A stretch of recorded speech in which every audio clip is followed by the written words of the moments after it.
Look at you, Maya. Still single. Still in that same dress from last year's wedding. When will you catch up with the rest of us? Rachel, I'm happy for you, truly. But my life is not a race.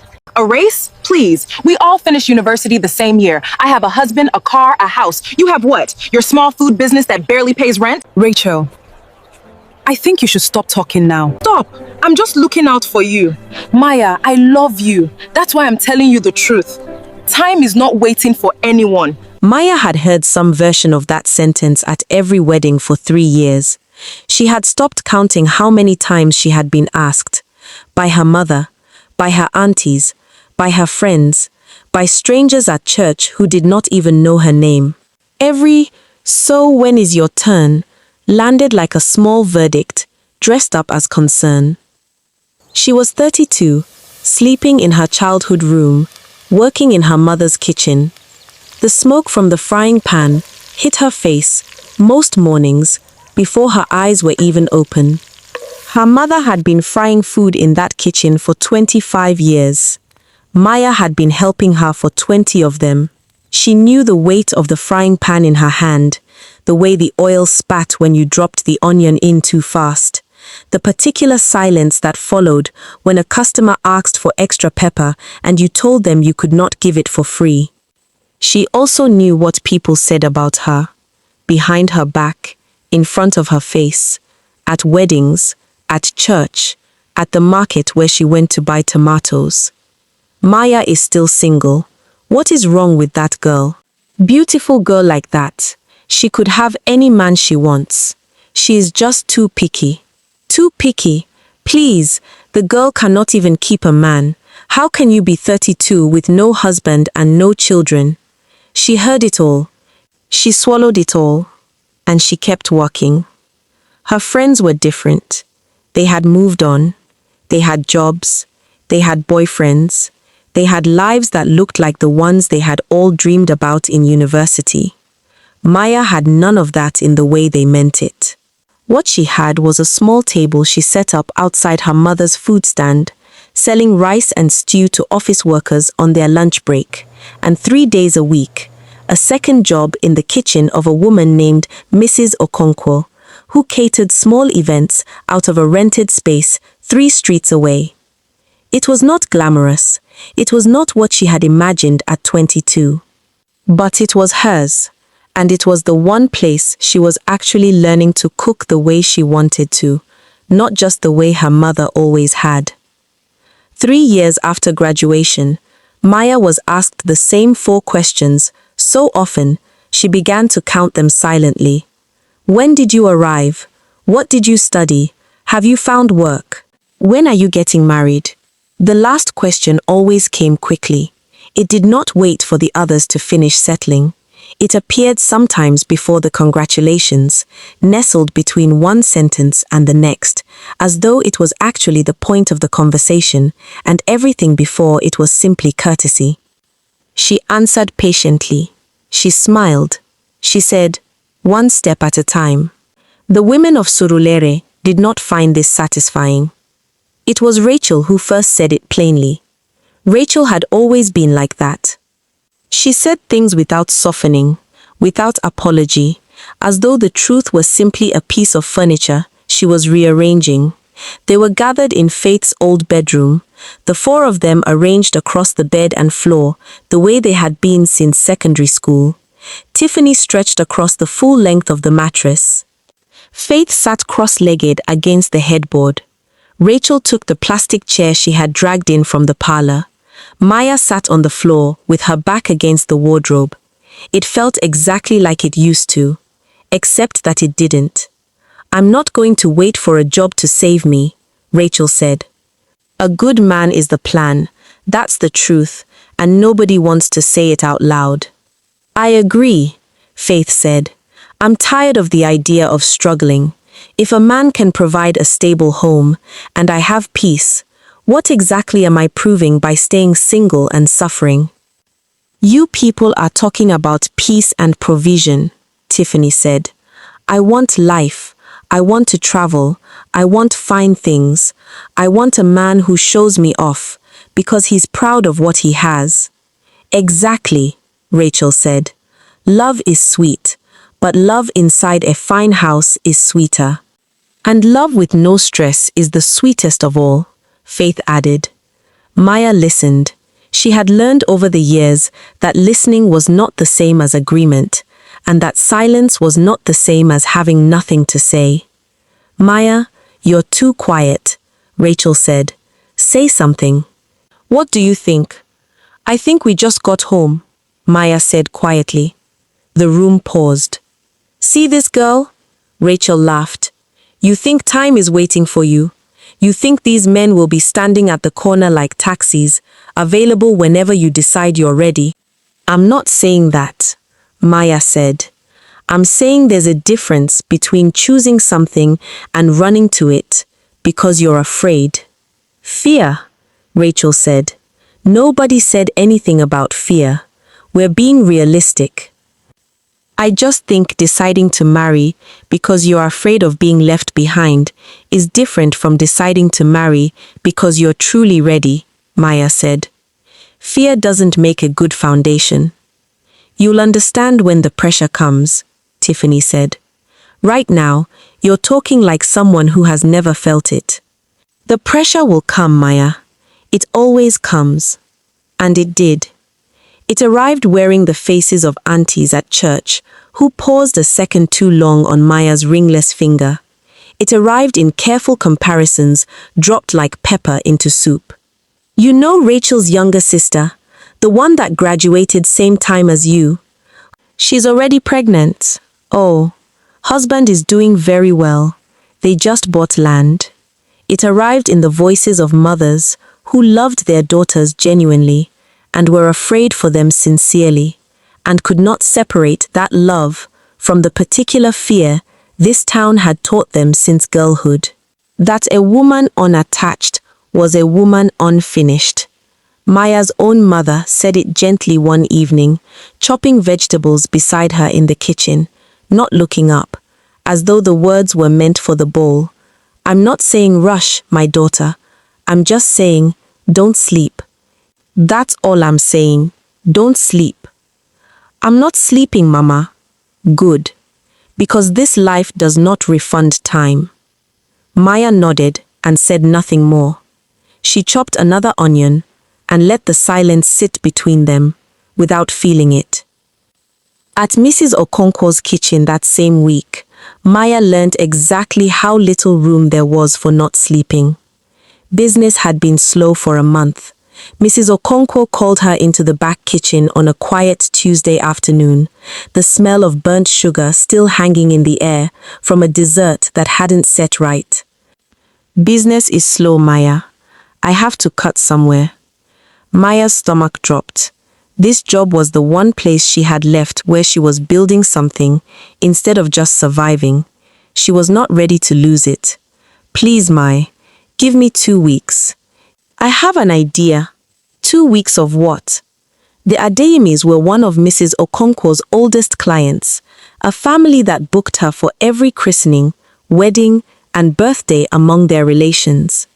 Let me cook the Adeyemi christening myself. This weekend. If they're not happy, cut my hours, and you'll have been right to worry. If they are, let me bring in 3 more clients like them within the month. Mrs. Okonkwo studied her for a long moment. You're asking me to bet on you. Yes, Ma. And if you fail, then you'll have learned something either way, and so will I. Mrs. Okonkwo gave her the 2 weeks. Maya spent them the way she spent most things, carefully, without announcement. She sourced better pepper from a different market. She stayed 2 hours later than she was paid for, testing a jollof recipe her grandmother used to make, adjusting it until it was unmistakably her own. She did not tell her friends any of this. There was nothing yet to tell. The christening went well, then a naming ceremony, then a birthday. Within the month, Mrs. Okonkwo handed her a small raise and, more importantly, let her start taking outside bookings under her own name. It was not a business yet. It was the beginning of one, and it was the first thing in years that belonged to Maya alone, built by no one's permission but Mrs. Okonkwo's and her own persistence. Her friends were making different calculations that same season. Rachel had already begun attending every wedding and church social within 10 kilometers, dressed with deliberate intention, arriving early enough to be noticed and late enough to be remembered.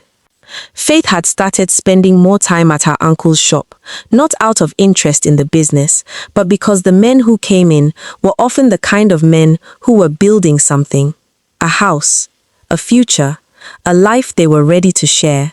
Tiffany had doubled her presence on social media, posting carefully arranged photographs from angles that made her family's modest sitting room look like something from a luxury magazine. She was casting a net, and she was casting it wide. And Maya watched all of it. Not with judgment, not with pride, but with the quiet attention of someone who understood that the choices her friends were making were not made in selfishness alone. They were made in fear, and fear, she knew, was always loudest in a town that never stopped watching. Rachel was the first to marry. Nobody was surprised. She had always moved with intention, deciding things the way she filed her nails, with calm, deliberate strokes until the edge was exactly where she wanted it. The man she found was called Michael. He owned 2 supermarkets and drove a black SUV that he washed himself every Saturday morning, which Rachel took as a sign of discipline. He was 15 years older than her, quiet in the way men who have money often are, as though they have already said everything worth saying and are simply waiting for the world to catch up. They courted for 4 months. The introduction was loud and colorful. The wedding was louder. "I told you all," Rachel said at her reception. "A woman should never struggle when a man can carry the weight. That's not laziness. That's wisdom." "Rachel, you have done well." "Oh," Tiffany said, "you have done very well." "Be happy, Rachel," Maya said. "I mean it." She bought the asoebi in burgundy and gold. She danced until her feet ached. She stood in every photograph with her whole chest, her smile reaching her eyes because she genuinely wished her friend well, even without sharing her reasons. When the last song played and the last guest spilled into the warm night air, Maya drove home alone, the music still faint behind her, and sat for a while in the dark of her small room before turning on the light, going back the next morning to Mrs. Okonkwo's kitchen, the same as always. Faith was next, 5 months later. Her husband's name was David, a civil servant who wore ironed shirts and came home at the same time every evening. He was not exciting. Faith had never asked for exciting. She had asked, specifically and without apology, for calm, for a man who would not raise his voice, for a home where the air did not feel like it was waiting to catch fire. David offered all of this. His mother was traditional, his family old-fashioned, but Faith had decided old-fashioned was not the same as bad, that there was, in fact, a kind of safety in knowing exactly what you were walking into. "I know what people think," Faith told Maya before the wedding. "They think I settled, but I have peace, Maya. Even now, before the wedding, I already have peace." "I do, my friend, and I'm so happy for you," Maya said. "Congratulations, Faith." "I mean that. Thank you so much. It means a lot." Faith's wedding was quieter than Rachel's, but no less beautiful. Ivory lace, a church ceremony that made 3 women cry, a reception where David's family served the best food Maya had ever tasted. She ate 2 plates, danced with Faith's younger cousins, and tried not to think too hard about anything. On the drive home, Tiffany called her. 2 down, 2 to go. "Maya, our turn is coming, oh." "Go and sleep, Tiffany." "I'm serious. Don't let them leave us behind." "Good night." She hung up and drove the rest of the way in silence. Tiffany did not take long. She met Desmond at a mutual friend's birthday party. A party she had dressed for, with the focused energy of someone on a mission, which she was. Desmond was everything she had described in her vision. Tall, well-traveled, free with money in the particular way that made people around him feel special simply by proximity. He bought tables. He tipped generously. He noticed Tiffany within 20 minutes of her arrival and did not stop noticing her for the rest of the evening. Their relationship moved like a song played at high speed, intense, dazzling, slightly breathless. "Look at where he took me for my birthday," Tiffany posted online. "Look at this room. Look at this view. This is the life I was telling you people about." "Tiffany, you deserve it," Rachel commented. "Enjoy yourself." "He seems generous," Maya said privately. "Just make sure you also know him when the trips are over." "Maya, must you always find something careful to say?" Tiffany replied. "Relax. Not everything needs deep analysis. I'm just being thoughtful. Overthinking, and time is exactly what I don't have to waste. Some of us cannot afford your kind of patience." The room shifted slightly. Rachel looked away. Faith adjusted her wrapper. Maya nodded once and let it go. 6 months later, Tiffany's wedding was the grandest of the three. A 2-day affair with a live band, a Lagos-based event planner, and a dress that had been talked about on 3 different WhatsApp groups before the day even arrived. It was the kind of wedding that made people reach for their phones before they reached for their emotions. Maya wore her asoebi. She danced, she smiled in every photograph, and when the night ended, the lights came down, and the generators were switched off one by one. She walked to her car in the sudden quiet and sat behind the wheel without starting the engine. 3 weddings, 3 friends, 3 doors closed on lives she had not chosen. She was not sad, exactly. She was something more complicated than sad, the particular ache of standing still while everything around you moves. She started the engine. She drove home. And somewhere in the dark streets of Surulere, the walls of 3 different homes in and around Lagos had been listening, and what they heard was not what the weddings had promised. In Michael's house in Ikeja, Rachel had found provision. She had not been wrong about that. The fridges were full. The generator ran all night. The wardrobe he gave her was larger than her childhood bedroom, and every week, without asking, money appeared in the account he had opened in her name. But Michael himself was largely absent, not in body, but in presence. He came home, he ate, he watched the news, he slept.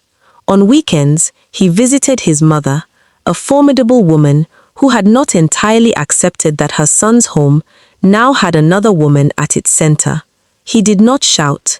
He did not mistreat. He simply occupied space the way furniture did, present, solid, and providing no warmth. "He's not a bad man," Rachel told Maya on the phone, almost a year in. "I want to make that clear. But Maya, I don't think this man sees me. I mean, really sees me. I am in this house every day, and some evenings I feel like I am invisible." "Have you talked to him?" Maya asked. "I tried. He said I should not complain when I have everything I need, that plenty women would be grateful." "Ah, yes." Rachel had provision. She had comfort. She had a beautiful, quiet, empty life, and the particular loneliness of a woman who got exactly what she asked for and discovered it was not quite enough. Faith's peace had a texture she had not anticipated. David was not cruel. He was consistent. The same ironed shirts, the same time home each evening, the same reserved expression across the dinner table. He did not raise his voice. He also did not raise much else. Conversations were short and functional. Laughter was rare, not because anything was wrong, but because nothing was particularly alive. The house ran smoothly, the way a well-maintained clock runs, on time, without feeling. What Faith had not calculated was that peace without warmth was simply another word for stillness. And stillness, she was learning, could press against the chest in its own quiet way. Then came his family. Faith, this is how you cook this soup. David likes his stew with more pepper.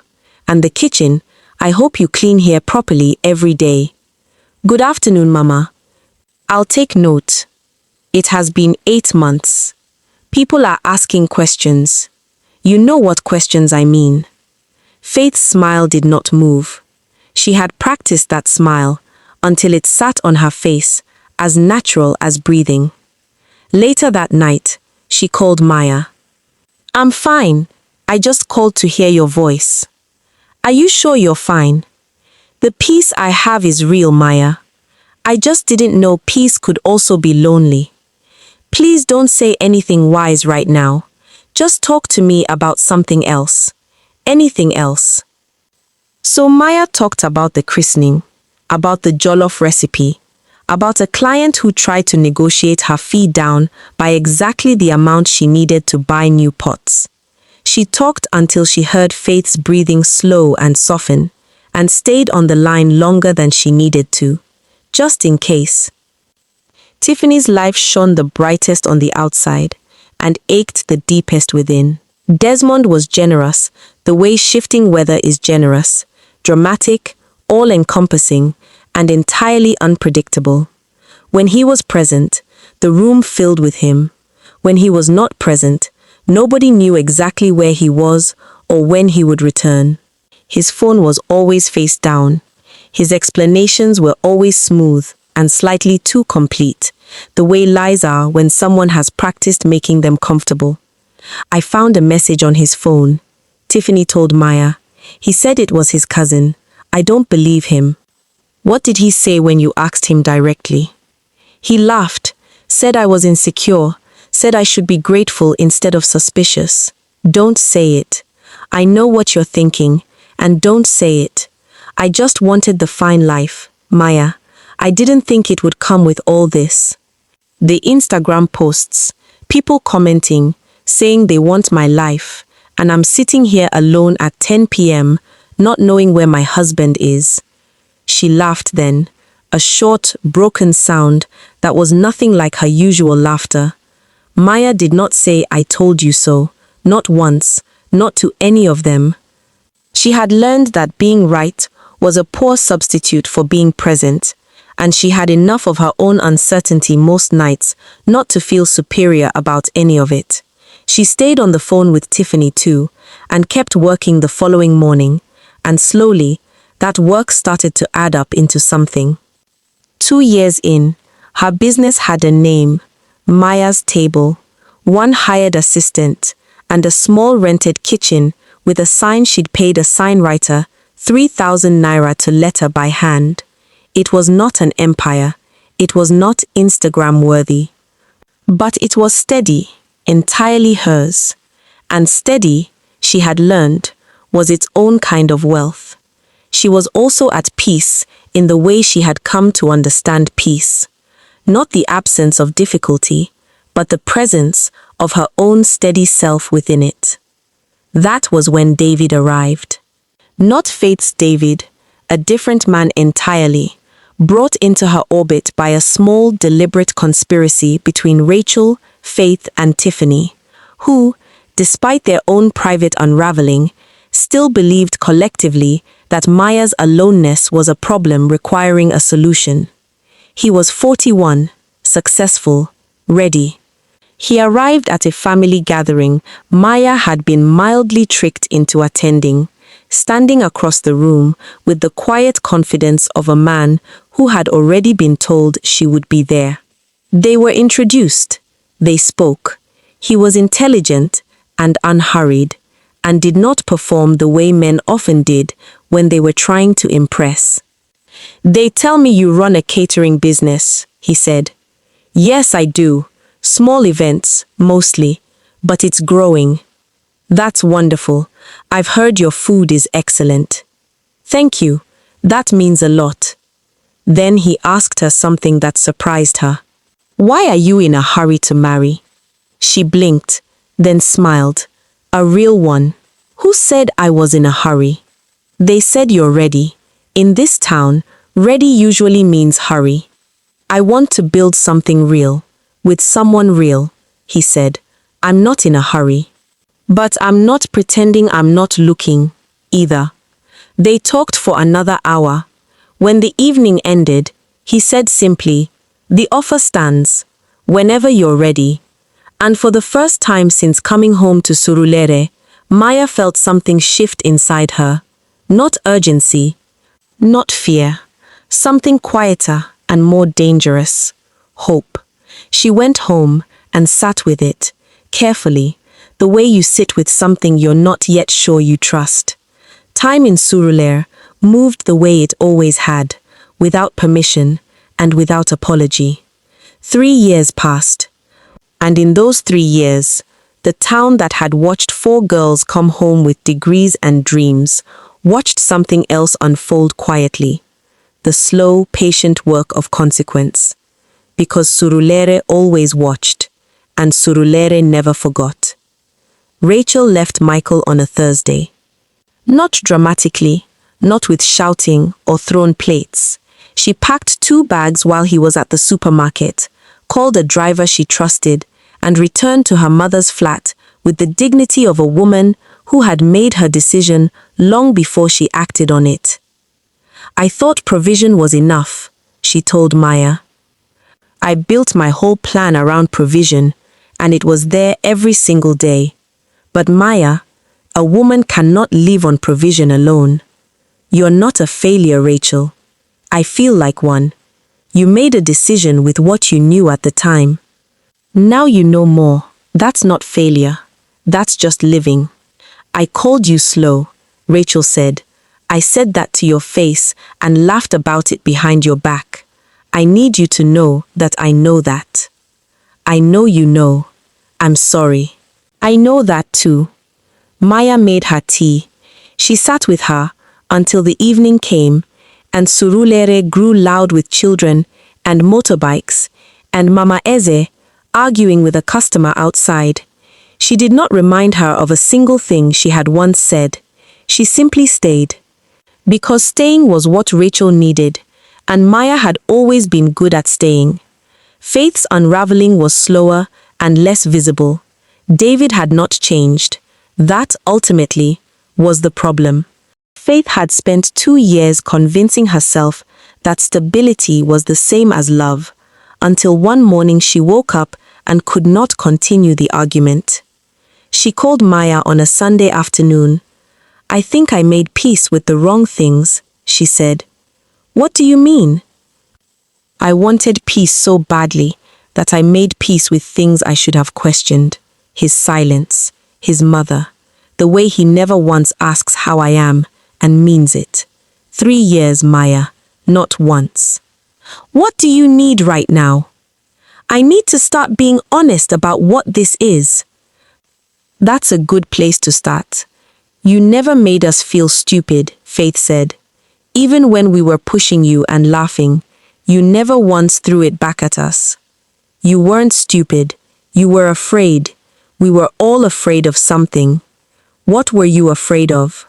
Being wrong, being alone, being the last one standing with nothing to show for the waiting.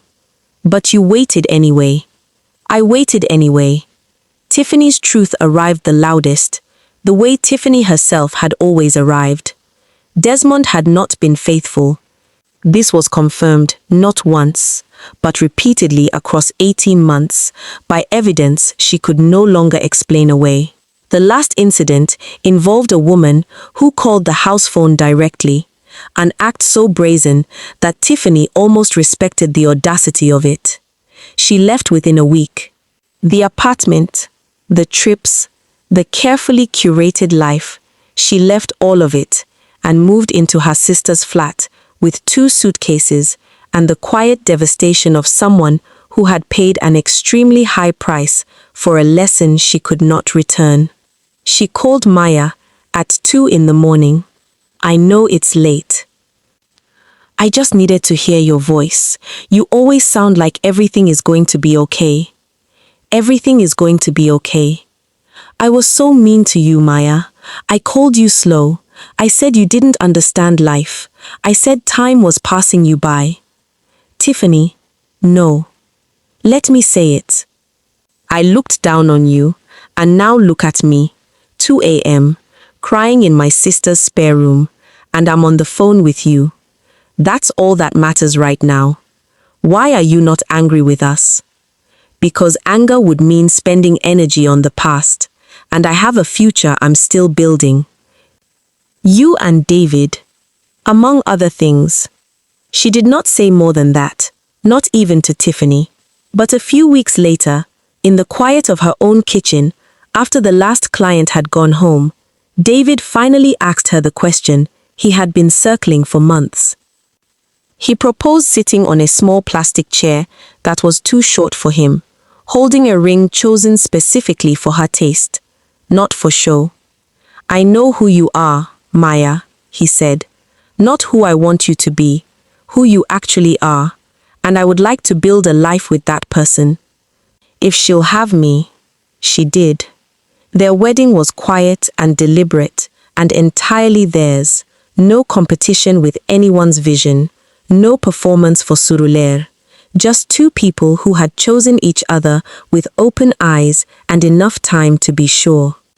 The morning after, when the house was still and pale harmattan light came through the curtains, Maya lay awake thinking about her three friends, where they were, what they were rebuilding, how bravely they were beginning again. She did not feel superior. She did not feel vindicated. She felt something quieter and more sustaining than either. The deep, settled satisfaction of a woman who had trusted herself when trusting herself was the harder choice, and had arrived, without rushing, exactly where she was meant to be. Outside, Surulere was already awake, already watching, already forming opinions. But for the first time in a long time, Maya did not feel the weight of its gaze. She had nothing left to prove. And that, she understood now, was what freedom actually felt like. Maya did not win because she waited longer than her friends. She did not win because she was better or smarter or more patient. She won because she trusted herself, when trusting herself was the harder choice. Her friends made decisions out of fear. Fear of being left behind. Fear of being alone. Fear of having nothing to show for their waiting. And those decisions led them to lives that looked perfect on the outside and ached on the inside. Maya made decisions out of something else, something quieter. She built something real while she waited. She did not rush. She did not perform. She simply kept going, one day at a time, trusting that her life would take shape when it was ready. And it did. Not because she found a man, but because she found herself first. The question is not whether you will find love. The question is whether you will lose yourself trying to find it.